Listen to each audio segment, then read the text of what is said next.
Assalamualaikum warahmatullahi wabarakatuh. Saya Tio Pratama Subarga, NIM 41200040. Pada kesempatan kali ini saya akan menjelaskan materi tentang aliran Mu'tazilah. Mu'tazilah berasal dari kata i'tazala yang berarti menjauhkan atau memisahkan diri dari segala sesuatu. Aliran Mu'tazilah didirikan oleh Wasil bin Atha. Wasil bin Atha ini adalah Syekh Al-Mu'tazilah wa Qadimuha, yang mana artinya adalah syekh tertua atau pemimpin tertua dari aliran Mu'tazilah.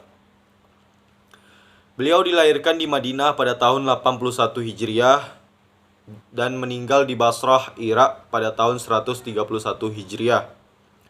Semasa hidupnya beliau menuntut ilmu bersama Hashim bin Muhammad bin Hanafiyah di Madinah, dan ketika beliau pindah ke Basrah, Irak, beliau menuntut ilmu bersama Hasan al-Basri.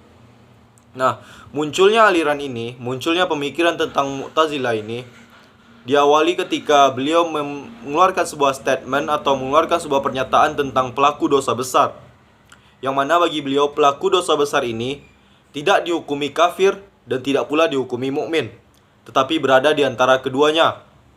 Beliau memberikan sebuah istilah yang bernama manzilah baina manzilatain.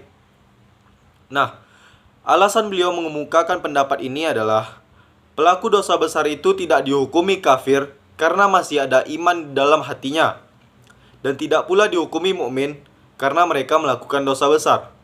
Saya ulangi sekali lagi, menurut alasan dari Wasil bin Atha, mengapa pelaku dosa besar itu tidak dihukumi kafir dan tidak pula dihukumi mukmin?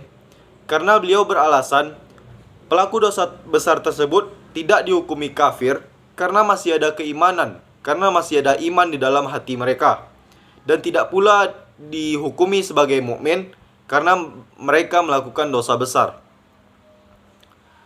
Nah, pelaku dosa besar menurut Wasil bin Atha ini, apabila meninggal dunia nantinya, mereka akan diazab dan mendapat azab yang sangat pedih dan kekal di neraka. Namun, azabnya lebih ringan daripada orang kafir. Saya ulangi sekali lagi, pelaku dosa besar menurut Wasil bin Atha ini apabila meninggal dunia nantinya, mereka akan diazab di neraka dengan kekal dan sangat pedih. Namun azabnya lebih ringan daripada orang-orang kafir. Aliran ini muncul secara intens dan mulai berkembang secara pesat ketika dinasti Umayyah mulai runtuh dan mulai rubuh, dan ketika dinasti Abbasiyah akan mulai masuk dan memerintah Khalifah Islam. Pada saat itu yang menjabat di dinasti Umayyah adalah Khalifah Abdul Malik bin Marwan dan anaknya Hisham bin Abdul Malik. Aliran ini mulai berkembang dan diberikan kewenangan atau keleluasaan di dalam sebuah negara pada masa dinasti Umayyah. Pada saat itu yang menjabat adalah Khalifah Al-Ma'mun. Beliau memberikan kesempatan kepada Mu'tazilah, bahkan memberikan Mu'tazilah dan menjadikan Mu'tazilah sebagai teologi negara pada saat itu. Itulah sedikit kisah dan sejarah tentang aliran Mu'tazilah. Selanjutnya saya akan menjelaskan tentang doktrin-doktrin khusus yang berkaitan dengan agama dari aliran Mu'tazilah. Yang pertama yaitu tauhid. Menurut aliran Mu'tazilah, Allah Subhanahu wa taala tidak memiliki sifat. Allah itu adalah zat tunggal yang tidak memiliki sifat. Bagi mereka, Allah itu melihat dengan zatnya, Allah berbicara dengan zatnya, Allah mendengar dengan zatnya, dan sifat Allah itu tidak ada. Sifat Allah tidak ada bagi aliran Mu'tazilah. Yang kedua tentang keadilan Allah Subhanahu wa taala. Bagi mereka, Allah menghukum orang karena melakukan dosa besar, dan Allah memberikan pahala kepada orang karena melakukan kebaikan. Saya ulangi kembali, Allah menghukum orang yang berdosa besar dan Allah memberi pahala kepada orang yang melakukan amal-amal kebaikan. Yang ketiga tentang janji dan ancaman. Allah memberikan surga kepada orang-orang yang beramal kebaikan dan senantiasa beribadah kepada Allah Subhanahu wa taala. Dan Allah memberikan ancaman neraka bagi mereka yang mengingkari ajaran Allah Subhanahu wa taala. Saya ulangi sekali lagi tentang janji dan ancaman. Bagi aliran Mu'tazilah, mereka berpendapat bahwa Allah Subhanahu wa taala memberikan jaminan surga, memberikan janji surga kepada orang-orang yang senantiasa beribadah kepada Allah dan mengerjakan amal kebajikan. Dan Allah akan memberikan ancaman sebuah neraka kepada mereka yang ingkar dan kufur kepada Allah Subhanahu wa taala. Kemudian yang keempat yaitu manzila baina manzilatain. Seperti yang sudah saya jelaskan di awal tadi, manzila baina manzilatain yaitu tempat di antara dua tempat. Seorang pelaku dosa besar tidak dihukumi kafir dan tidak pula dihukumi mukmin. Dan yang kelima yaitu amar ma'ruf nahi mungkar. Aliran Mu'tazilah berpendapat bahwa seorang manusia wajib menegakkan amar ma'ruf nahi mungkar. Aliran Asy'ariyah. Asy'ariyah adalah nama aliran di dalam Islam. Nama lain dari aliran ini adalah Ahlus Sunnah wal Jamaah. Aliran Asy'ariyah adalah aliran teologi yang dinisbatkan kepada pendirinya, yaitu Abu Al-Hasan Ali bin Ismail Al-Asy'ari. Ia dilahirkan di Basrah, besar dan wafat di Baghdad. Ia berguru pada Abu Ali Al-Jubai, salah seorang tokoh Mu'tazilah yang setia selama 40 tahun. Setelah ia keluar dari Mu'tazilah dan menyusun teologi baru yang berbeda dengan Mu'tazilah yang kemudian dikenal dengan sebutan Asy'ariyah.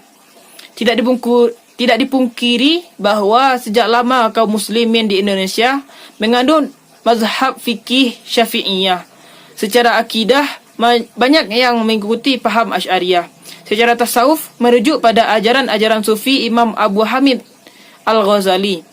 Tokoh-tokoh aliran Asy'ariyah sendiri yaitu diantaranya Al-Baqillani, Al-Juwaini, dan Al-Ghazali.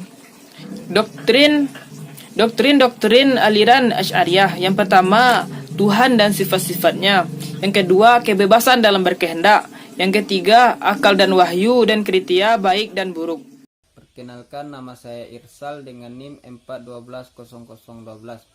Baik, saya akan melanjutkan materi yang telah disampaikan oleh saudara Rafki, yaitu materi yang C, aliran Maturidiyah. Nama Maturidiyah diambil dari nama tokoh pertama yang tampil mengajukan pemikiran sendiri. Nama lengkapnya adalah Abu Mansur Muhammad Ibnu Mahmud Al-Maturidi. Beliau lahir di Samarkand pada pertengahan kedua abad ke-9 Masehi dan meninggal tahun 944 Masehi. Aliran Maturidiyah yang dikatakan tampil sebagai reaksi terhadap pemikiran-pemikiran Mu'tazilah yang rasional itu tidaklah seluruhnya sejalan dengan pemikiran yang diberikan oleh Al-Asy'ari. Sebagaimana yang sudah dijelaskan sebelumnya bahwa pemikiran teologi Asy'ari sangat banyak menggunakan makna teks dalil agama, yaitu Quran dan Sunnah. Maka Maturidiyah dengan latar belakang mazhab Hanafi yang dianutnya banyak menggunakan takwil. Asal usul aliran Maturidiyah, tokoh pertama dari aliran Maturidiyah adalah Al-Maturidi sendiri. Murid terpenting dari Al-Maturidi adalah Abu Al-Yusuf Muhammad Al-Bazdawi. Nenek moyang Al-Bazdawi adalah murid dari Al-Maturidi. Bila hal itu dikaitkan dengan kebebasan intelektual di kalangan ulama masa lampau, inilah kemudian yang membuat terdapatnya dua cabang aliran dalam Maturidiyah, yaitu cabang Samarkand dengan tokoh Maturidi sendiri dan cabang Bukhara dengan tokoh utama Al-Bazdawi. Doktrin aliran Maturidiyah. Yang pertama, orang mukmin melakukan dosa besar tetap mukmin. 2. Janji dan ancaman Tuhan. Baik, sekian penyampaian materi dari saya. Sekian, terima kasih.